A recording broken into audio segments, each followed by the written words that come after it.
So today we're going to continue our discussion of big idea number one, what does an atom look like and how do scientists know that, by finishing our discussion on learning target number one. So what's the evidence and theory that supports the existence, charge, and location of protons, neutrons, and electrons? So this is the quantum mechanical model note. Let's first discuss where we ended off with Bohr-Rutherford model.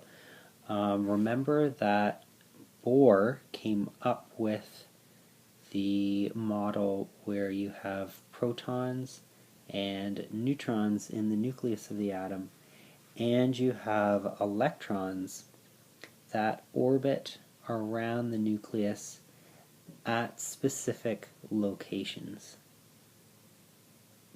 which he called stationary states. So you have your first shell, your second shell of electrons, and so on. Now, there are some problems with the Bohr-Rutherford model. The first being that it only predicts the atomic emission spectra for atoms that have one electron. And here's an example of some atomic emission spectra. So for example, here's hydrogens.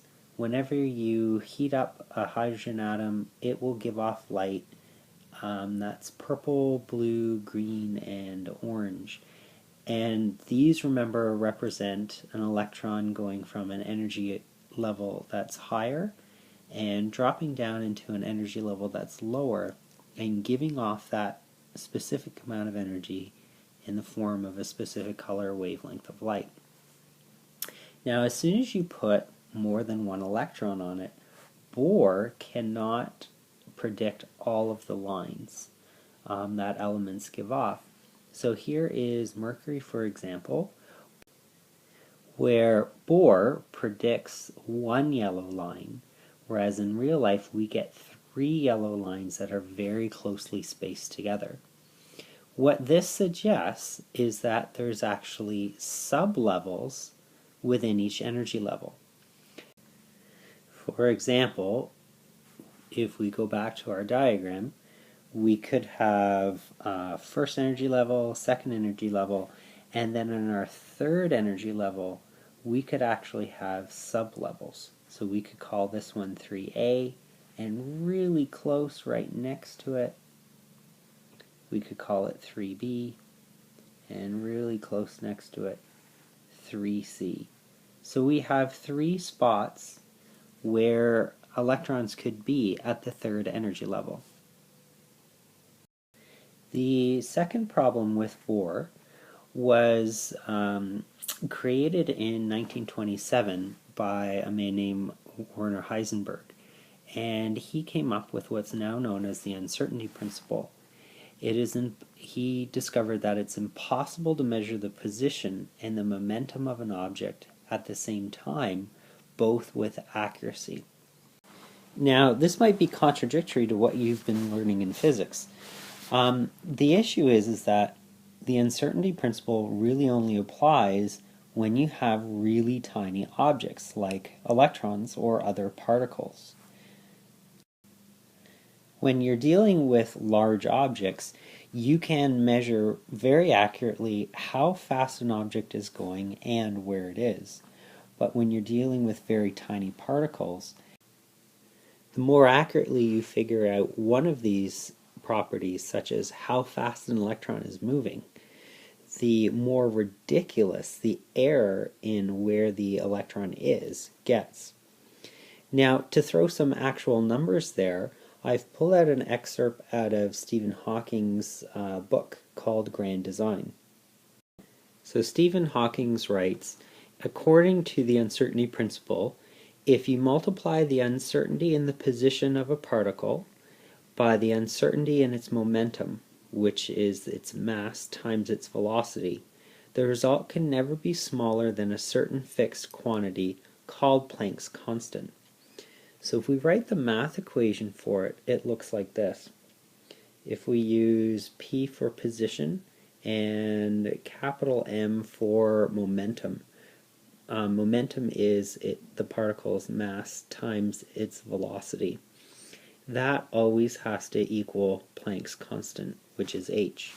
So how this works is that if the uncertainty in the position is really low, then the uncertainty in the momentum will be very high. So let's put some numbers in here. It is important to note that compared with everyday units of measurement, such as meters, kilograms, and seconds, Planck's constant is very small. In fact, if reported in those units, it has a value of this very, very tiny number. As a result, if you pinpoint a macroscopic object such as a soccer ball with a mass of 1/3 of a kilogram to within 1 millimeter in any direction, we can still measure its velocity with a precision far greater than even a billionth of a billionth of a billionth of a kilometer per hour. That's because measured in these units, the soccer ball has a mass of 1/3, and the uncertainty in position is 1/1000. Neither is enough to account for all the zeros in Planck's constant, and so the role falls to the uncertainty in the velocity. But in the same units, an electron has a mass of, whoa, that's very, very tiny. So for electrons, the situation is quite different. If we measure the position of an electron to the precision corresponding to roughly the size of an atom, the uncertainty principle dictates that we cannot know the electron's speed more precisely than about plus or minus 1,000 kilometers per second, which is not very precise at all. So how does the uncertainty principle disprove Bohr's model? Bohr was very, very accurate at measuring the speed of electrons, so basically their momentum. Therefore, due to the uncertainty principle, he has a huge amount of error in describing where the electrons are, their position. Bohr's model actually tried to describe both the position and momentum simultaneously. Remember his model? He described the electrons moving in fixed paths. Here they are, and nowhere else in between. And he said that they had to have specific amounts of energy in order to be in those fixed paths. So he was describing both properties with accuracy simultaneously, which is impossible. Another problem with the Bohr model was created in 1924 with work done by de Broglie. He thought that all matter behaved like waves. And when I mean waves, I mean like water waves, where you have a substance that moves with peaks called crests and valleys called troughs. Now, what de Broglie did was he developed a math equation to calculate the wavelength of any object. An atom, a tree, a person. And what he noticed was when he calculated these wavelengths, that large objects had such a tiny wavelength that you didn't notice them with the naked eye. But if you had a very small object, even a small wavelength has a great influence on how it behaves and how it moves.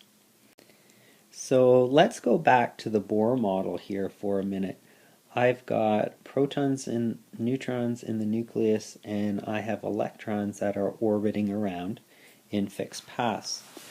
Well, the electron, first people thought that, hey, sure, it has wave characteristics. It can wave all the way around in a circular pattern like that.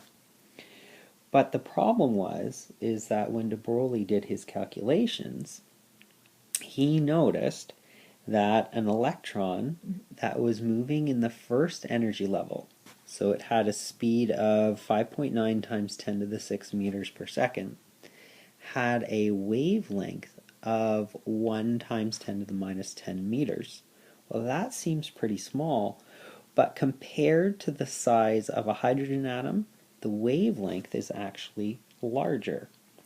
So what it means is that this electron doesn't wave around in a circle. To go from one crest to another crest, it's actually outside of the orbit that Bohr said it should be in. So there's a couple of videos that I want you to watch. This one here is the best picture of an electron that we have currently. And this video here explains the experiments that prove that electrons behave and move like waves. Now, some physicists at the time didn't like the uncertainty principle and they didn't like the wave nature of electrons.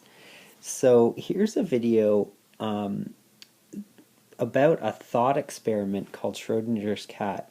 Schrodinger was a physicist who didn't like the idea that you could not predict the outcome of experiments until you looked at it. One of the major issues with knowing where an electron was that in order to see an electron, you had to shine a light on it. And as soon as you shined a light on that electron, it excited the electron and caused the electron to move. So you could say that the electron was there, but then you didn't know where it went to afterwards and what it was doing. So Schrodinger just designed this thought experiment to explain how ridiculous this seemed. And here's a modern version from Big Bang Theory describing Schrodinger's thought experiment.